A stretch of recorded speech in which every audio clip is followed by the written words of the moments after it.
new types of schools that are being, well, I was going to say experimented with, but that's not really the right word now.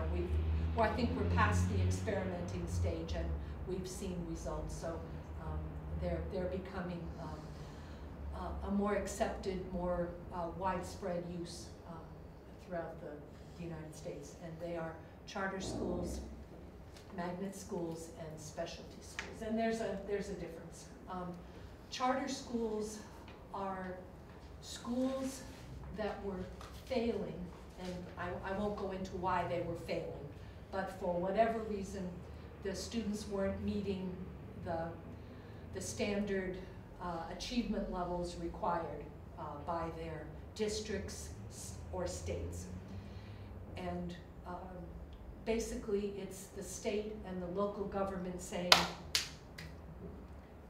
we want nothing to do with that anymore. We cannot solve that problem, and we give it to a for-profit business to operate.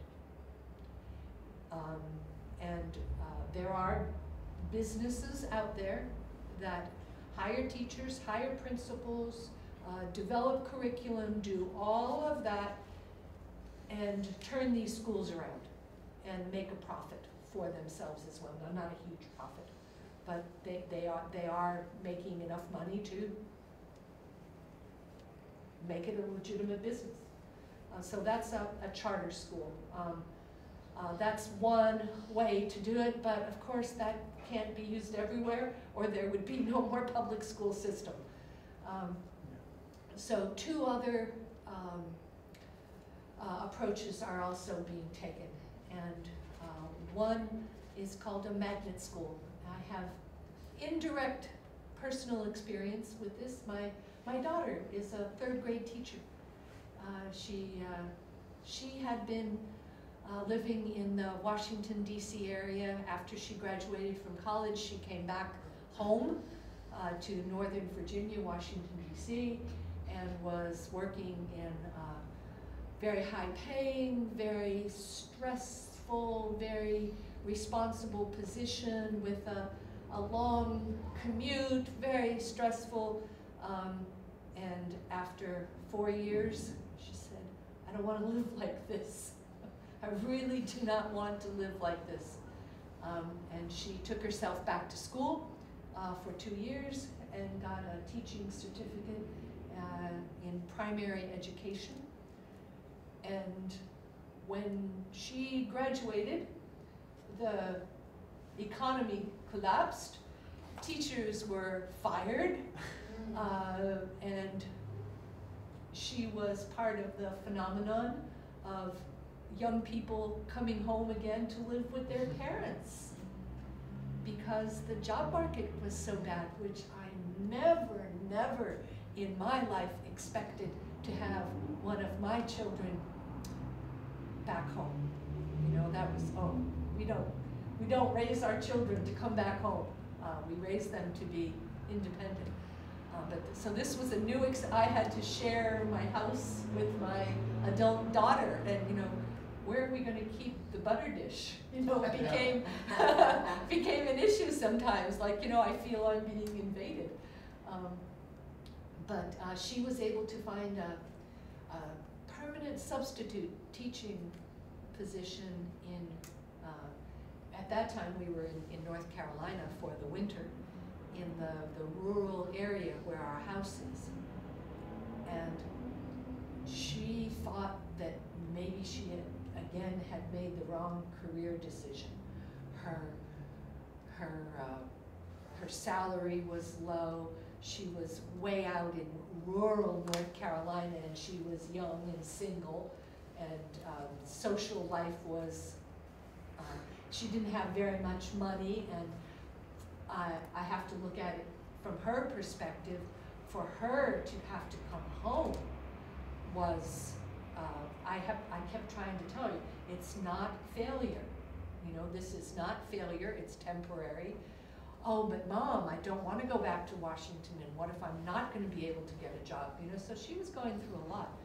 Plus, the school district was terrible.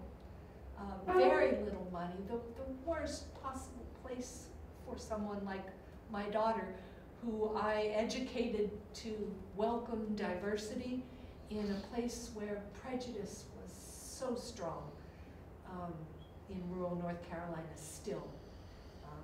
And the socioeconomic conditions were terrible. In her 6th grade class, she had a student that was on parole. You know what I mean by on parole? Released from prison or detention and had to go weekly to a parole officer for control. So very bad. But she, by luck and by good fortune and good training, in September of this year, got a job at a magnet school in Durham, North Carolina, in a very dynamic, a lot of parent involvement school, and she's exactly where she should be, and she moved out. And she has her own apartment, and she's teaching. This is a long way to get around to a magnet school. She's teaching at a magnet school that specializes in the humanities. You know what a magnet means? It attracts, okay? So magnet schools are meant to attract people like I was when I was looking for my daughter's ideal public education place. I wanted all kinds of diversity, and I wanted a good academic background. So how magnet schools work is they in each district, and of course the district has to be large enough. There can't be a magnet school in my place in New York because there's only one school. Okay, so it has to be large enough. Or you have to be willing to bus your children, to give them a long bus ride, and some parents are. But a magnet school will choose a specialization. My daughter's school has specialized in the humanities. So they offer, and it's an elementary school, so they offer special courses in language arts for writing, for the arts, dancing and music, and fine arts, and writing, and the performing arts, theater. Okay. And all children who live within 1 mile, so like 2 kilometers of the school, are automatically accepted there. They don't have to do anything, they just come in and register, they're guaranteed a place. After that, it's a first come, first served basis within the school district, anywhere within the school district. On the morning that the registration opens, the lines are there, waiting to get their children into these magnet schools. The result is much more parent involvement. The result is better motivation for the students, because at least by their parents' choice, and hopefully the parents are making good choices for their children, they're choosing what the children are interested in or what they have a talent for. So you get more motivated parents, more motivated students, and even though there is not more money in terms of salary for the teachers, there is a lower student-teacher ratio, and there is more motivated students sitting in your classrooms, which makes your jobs so much easier. So magnet school is one approach that's working very well. And they're magnets for different things, math, science, or whatever. In addition, there are also specialty schools. And specialty schools are, magnet schools are normally at elementary and middle school levels. But there may be some at the high school level. There may be, but they're not quite so prevalent because at the high school level, the curriculum is a little more difficult to handle that. Specialty schools are normally at the high school level. I wasn't able to find a place where they have a specialty school at lower levels than that. They're not much different from a magnet school except in how they choose their students. The admission of students is competitive. They must take an entrance exam in the area of specialization. So for example, the math and science school, they would take a general test plus a test of achievement in math and science in order to get in. And if their level is not high enough or their aptitude doesn't appear strong enough, then they are not admitted. So it's a competitive admitted public school.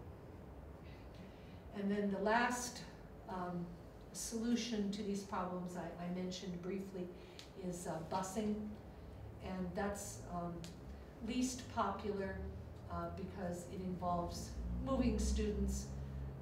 It's expensive. Buses have to go all over a particular district. Students have to wake up sometimes so early and get home so late that it's not as popular, but often used as the only possible measure.